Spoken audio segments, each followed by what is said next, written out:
Hello, and welcome to episode 71 of the Ideal Nutrition Podcast.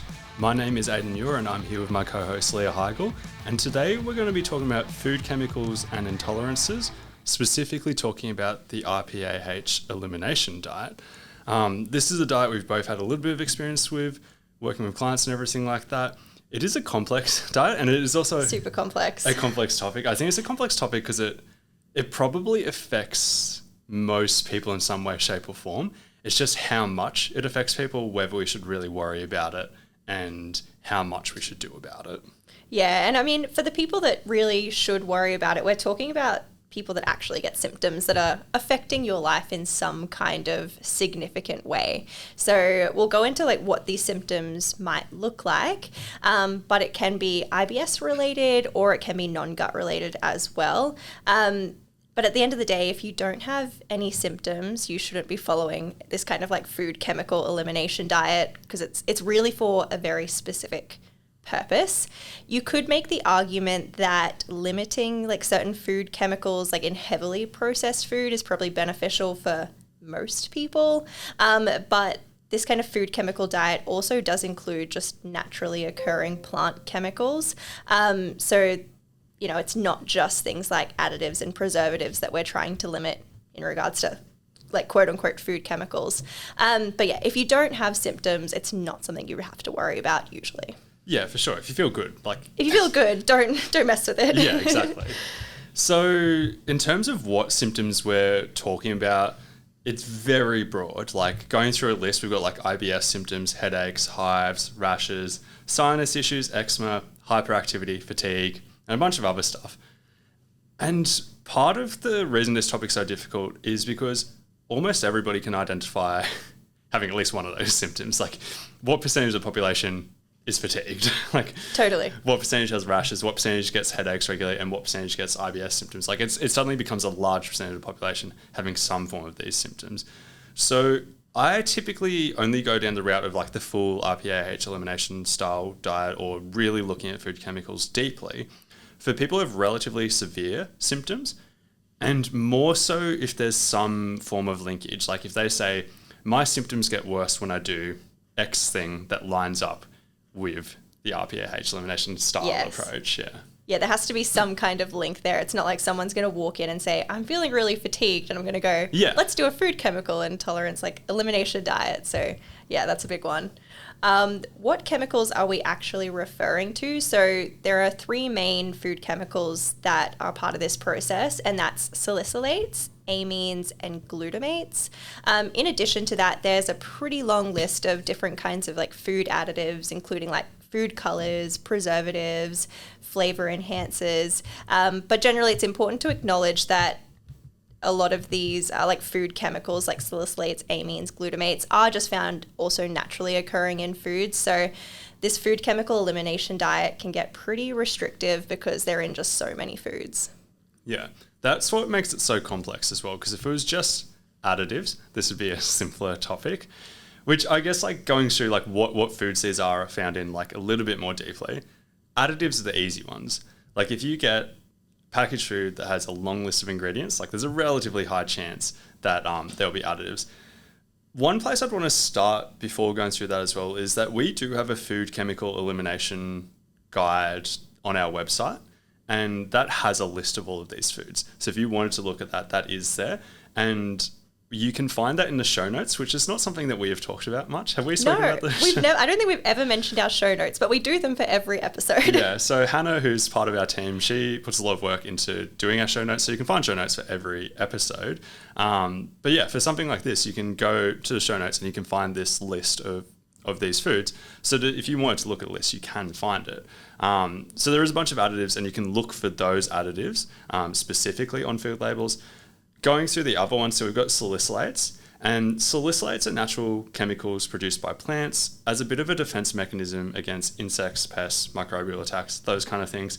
I find salicylates the most interesting one because of like, you know, the carnivore community, how they're always like, plants have these chemicals in them to defend themselves. Like it does come from a grain of truth. Like that doesn't make a carnivore diet the approach to go down.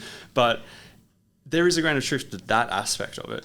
And salicylates are found in a lot of fruits, vegetables, herbs, spices, tea, coffee, beer, wine. A lot of plant-based foods have these. Amines are a little bit more complex and are found in a lot of foods such as fish, cheeses, sauces, chocolate, nuts, seeds, and some alcohol as well. And glutamates are often found in like fermented and extensively cooked foods as well. MSG is probably the most common example that most people will know of this. And then it's also about the kind of amounts that they have as well, in terms of like these things will be in a lot of foods, but some foods will just contain more of them than others. So like salicylates are probably in almost every plant-based food, just in different amounts basically.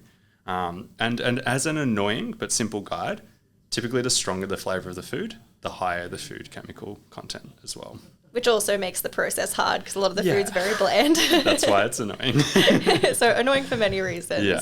But in terms of the process that you go down when you're following this food chemical elimination diet, if you've heard of like the FODMAP elimination diet, it's a very similar concept or process. So the gold standard to the RPAH elimination diet is to follow a low food chemical diet for 2 to 6 weeks or until symptoms have gone away. Obviously, symptoms are only going to go away if your symptoms are related to these food chemicals. But it is quite restrictive, like we said. So we're cutting out a lot of different foods. We're doing it for a decent amount of time. But then you systematically reintroduce these different groups of food chemicals and additives to see which ones are actually triggering your symptoms. Now, whilst I say that like for most people, like the low FODMAP diet, you might be able to do it without a dietitian, maybe. This one, I would say it's very unlikely that someone could do it without some kind of help from a professional. It's quite a complex one to do, so I would always recommend that. But we do have a full guide on our website that we'll link in the show notes as well, so that is available if it's something you're kind of looking at. But once you do this kind of following the strict diet, reintroduction, testing, and you know what triggers your symptoms, you can then find out what your threshold is for those different things that trigger your symptoms, and then develop this individualized approach for you that is less restrictive overall.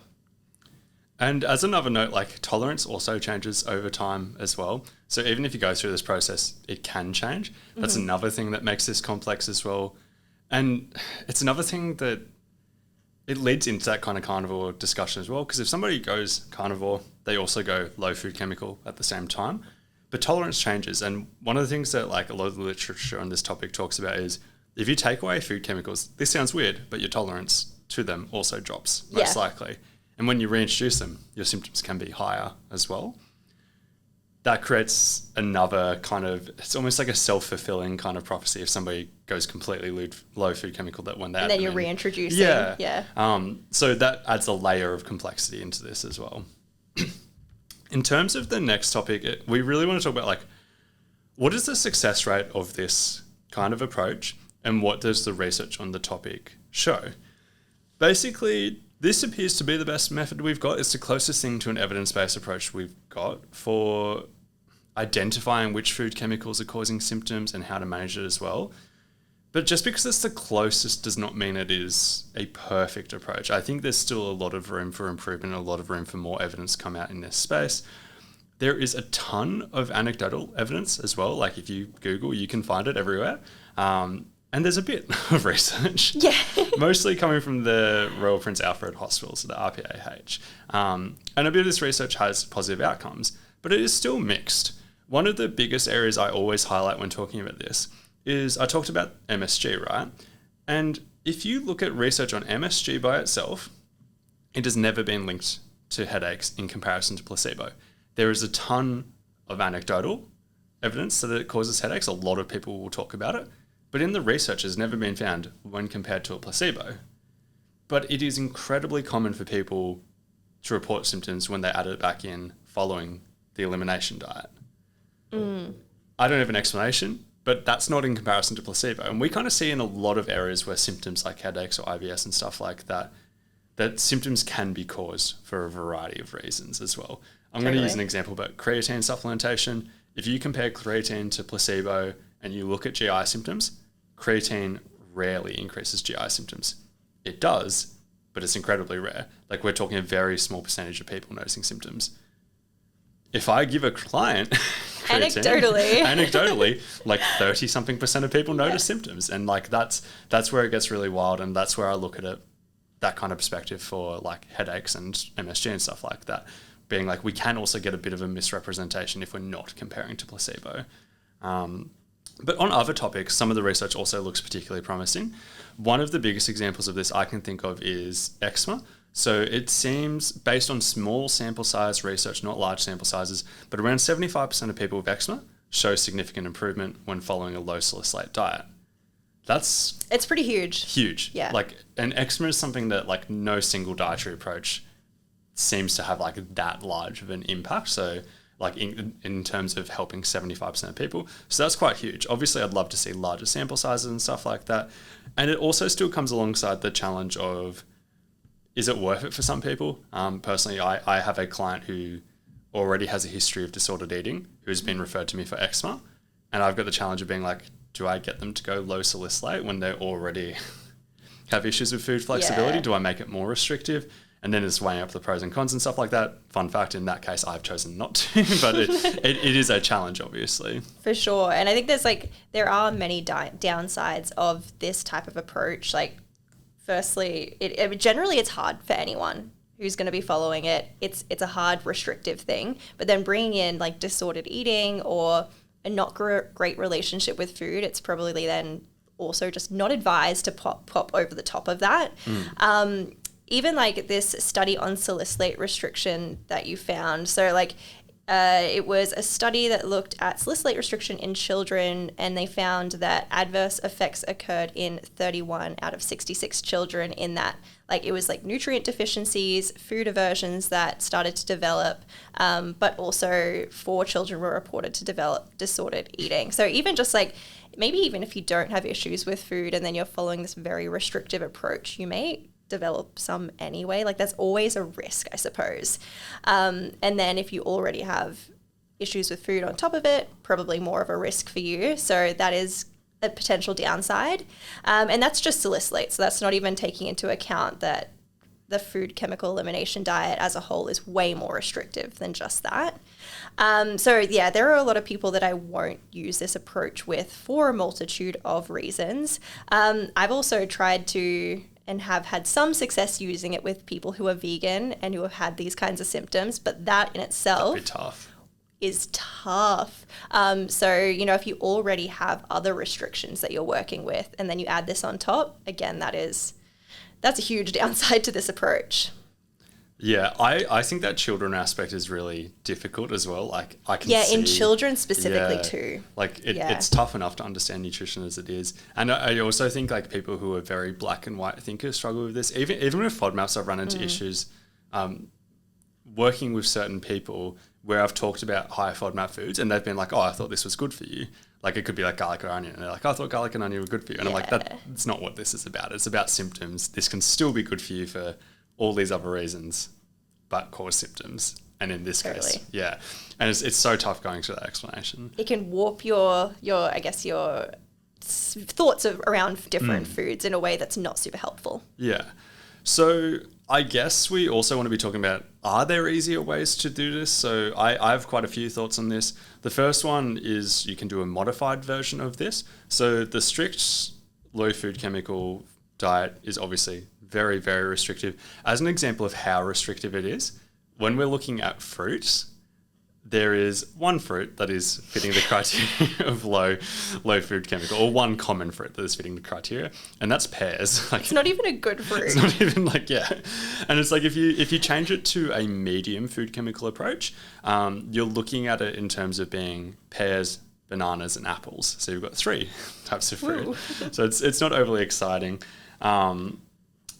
But you could do a modified version of that, or alternatively, you could pinpoint one group that you think might be super relevant for you. Like, for example, that salicylates thing we talked about. With that eczema thing, it's like, well, maybe we just do like one of these aspects. Or maybe we look at first limiting those other like additives and stuff like that and going for more of these like unprocessed foods and stuff like that. That's another starting point. And an interesting topic that I think about a lot with a lot of people is potentially reducing fruit and vegetable intake, because that's going to carry over to reducing salicylates, and in some people that can improve symptoms.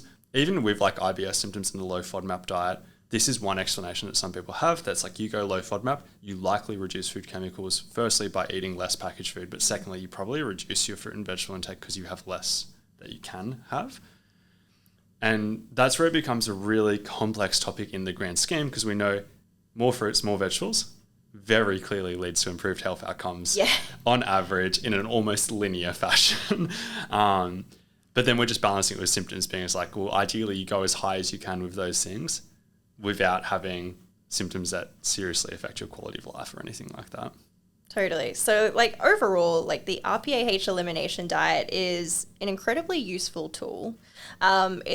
It does a good job at identifying and managing food chemical intolerances when you have symptoms from those things, but it's absolutely not without its downsides. It's really hard. It's very restrictive. You have to follow it for a good portion of time. You probably need a professional to talk you through the process. But it doesn't mean that it's definitely not worth using, because it is useful. So if it's something you're considering, like I said, I would probably speak to a dietitian to see if it's an avenue you should go down. But it's good to be aware of, because I feel like a lot of people are just not aware of food chemical intolerances generally. So this has been episode 71 of the Ideal Nutrition Podcast. If you could leave a rating and review, that is always greatly appreciated. But otherwise, thanks for tuning in.